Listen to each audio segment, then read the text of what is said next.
Hi everyone, guess what? I had purchased these unmounted rubber stamps, and I've got a few of them, and I didn't know how to, and right after I purchased them, I was like, okay, it should be easy to find something on how to get these guys to good use. And guess what? I went on YouTube and couldn't really find any good tutorials, or if I did find a good tutorial, I would have to order it, and it was a little pricey. So I just kind of held off, and finally I went to Joann Fabrics and I found Tack N Peel. This is such a cool purchase because all you need is your acrylic block, pen, marker, and scissors.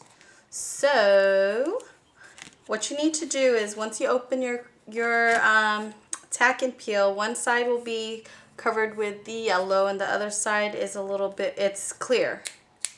So the part we're going to draw on to trace, so you just need to take an acrylic block and take the, I think this would be the good size for me because most of my stamps, unmounted rubber stamps, are about this size. So I chose this one. So all you need to do, and you can see I already used one up, and I think I used it up a lot, so it was easy to just take off the block. So what you need to do is just take your acrylic block and trace around it.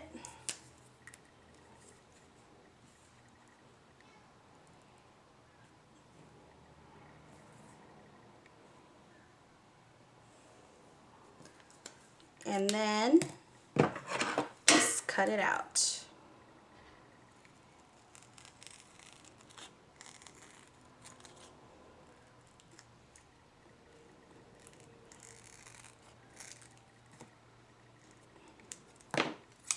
Alright, so once you've cut that out, just peel off the yellow, the one with the yellow side, because that's the part that's going to go on your acrylic block.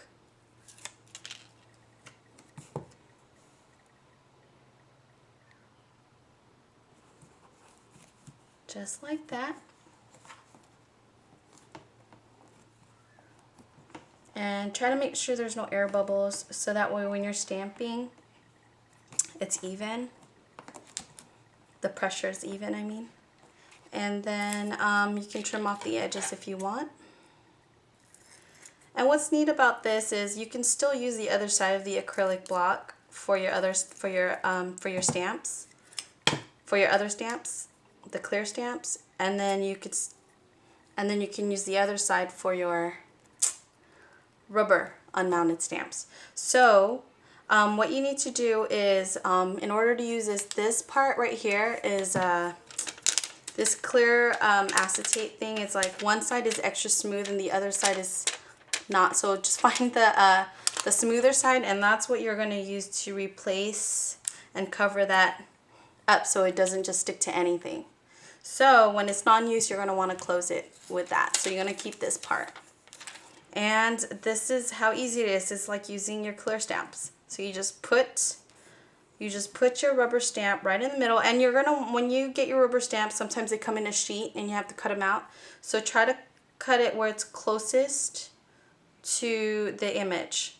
Try to cut it that way, closer to the image, so when you're stamping, it's not, you're not stamping the edges or anything like that, or getting ink on the edges. And when you're applying it, because it's not see-through, because the rubber stamp is not see-through, you're gonna wanna try and get it as straight as possible on there.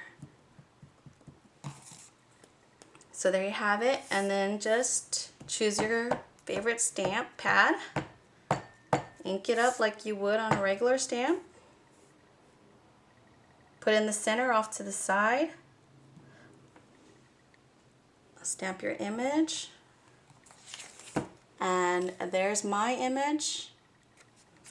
And then just simply clean it off, and then when you're done, peel off your rubber stamp just like your clear stamp, and then when you're done using it, cover it up, and then the other side you can still use it for your clear stamps. Isn't that cool? Well, I thought this was a great buy, and I was hesitant at first to buy these suckers, but now that I know that this exists, I think I'm gonna have to buy more, and it's cheaper, cheaper when it's not mounted to wood. So I hope this helps, and I think that's about it. Thank you so much for watching. Bye-bye.